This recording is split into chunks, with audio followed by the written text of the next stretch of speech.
What's going on, everyone? It's Nick from Version Raceworks, and last week Tyler and Max were away at the PRI show, so I was here at the shop by myself. Thought it would be a pretty cool opportunity to show you guys how we run the printers, do some of the shipping, and show you a couple upcoming projects. So without further ado, let's get those parts off the printer.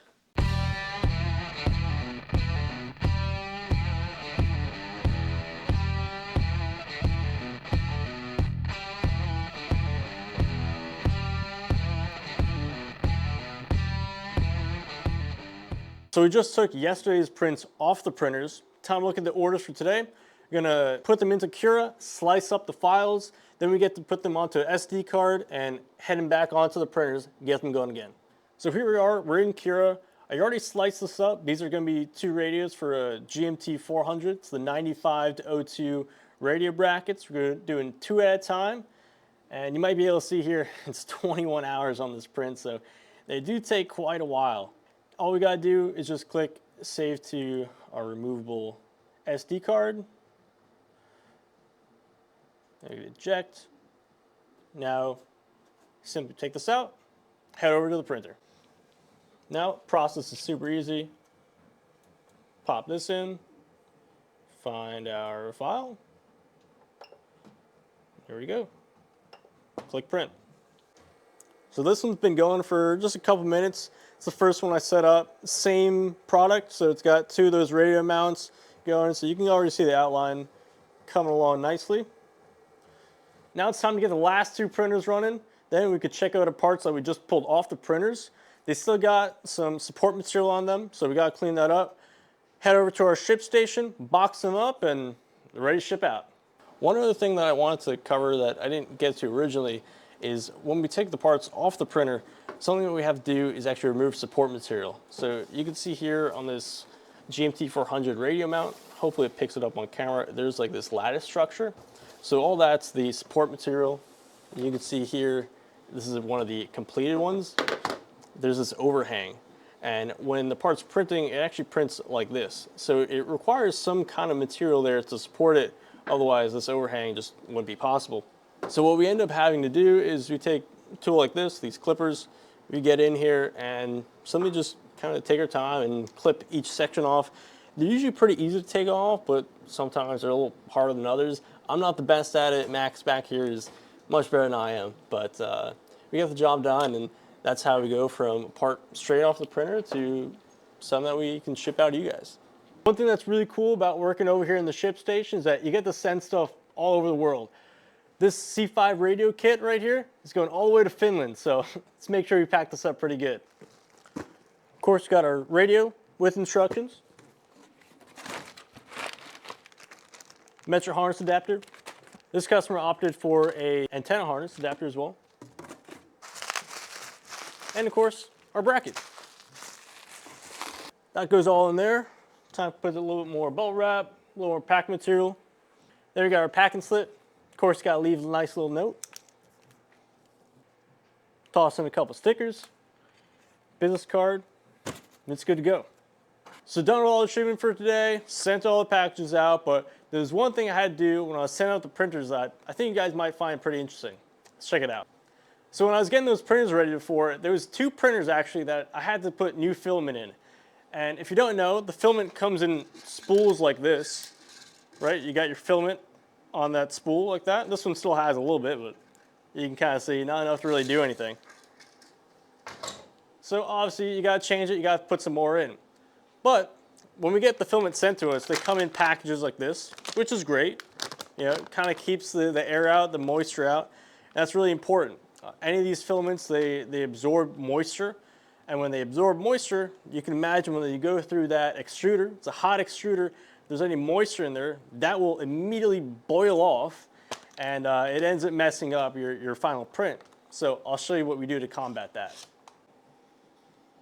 So we actually have a pretty basic setup right here for controlling moisture in our filament. These are actually two food dehydrators. And you can see here, we have one spool of filament in there right now, cooking up. The reason we use these and have found some pretty great success with them is because they go down to a really low heat. So this is only 149 degrees Fahrenheit right now. And we cook these for a minimum of 4 hours, but preferably longer if we can. Now, the great part about this is it cooks off all the moisture. So any moisture that was in there from manufacturing or sitting around or whatever it might be, that's all gone, and we have a fresh start. So we don't have to worry about any moisture issues that may have somehow gotten to that spool. So once we get this out of here, we can go ahead, put it on our 3D printer, and it's good to go. No issues there.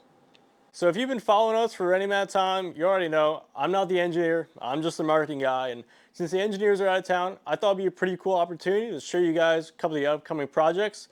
No particular order, just showing off some pretty cool stuff. So start off with this. This one I'm pretty excited about. See if you could tell.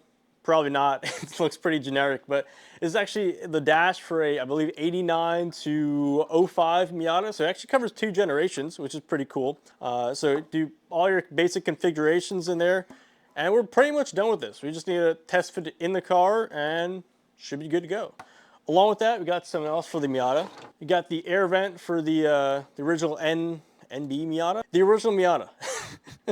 I'm not a Miata guy, but we also got the air vent for the Miata. So what we're going to be doing with this, we haven't printed it up yet. This is the actual OEM stock one. But you'll be able to fit your gauge pod in here. So if you want to put a wideband, air-fuel ratio, boost gauge, whatever you want, you could stick right here in your air vent. And probably better quality than the original one too. After that, we got your 2nd gen Dodge Ram. There's 2 versions of this. There's the earlier one and the later one. We got both. Again, same deal as the Miata. Just got to test fit in the car. So if you got one, hit us up. We'd love to test fit in your truck. And that one should be pretty good. You might even be able to fit a 12-inch in here, which would be pretty sick. So moving right along, see if you guys know what this dash is. Pretty iconic. It's actually from my car. It's a 96 to 2000 Honda Civic dash. And this one we haven't scanned up yet, but should be a pretty simple dash to do. Pretty excited for it. I know a lot of guys want this dash and do some really cool stuff with the Civic scene.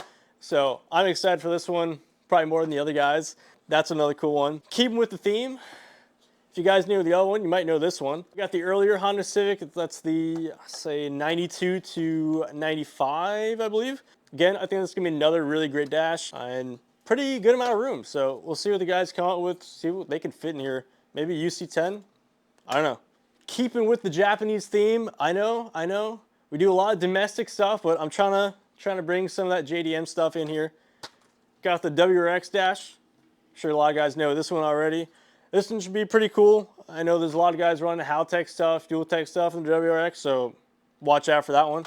Again, we haven't scanned this one up yet, but it's coming down the line. Next, let's talk radios. I know a lot of guys love our radio kits. I know I do.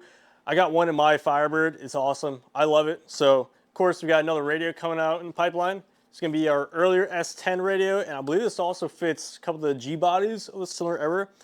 It's kind of funky because they use the same radio in a lot of the GM cars, but they changed the actual mounting points. So you see here, you got these 2 mounting points right here, and a couple of them use the same radio but change out the mounting points. So dialing it down and which this actually fits is a little tricky, but we should have this one come along pretty soon.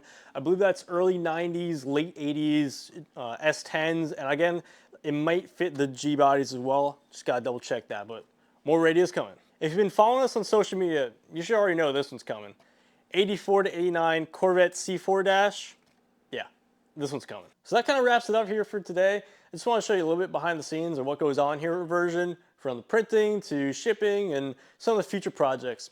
You know, there's going to be a ton more going on with Tyler's Corvette right here. And there's also some more projects that haven't shown you just yet, but stay tuned for those. See you next time.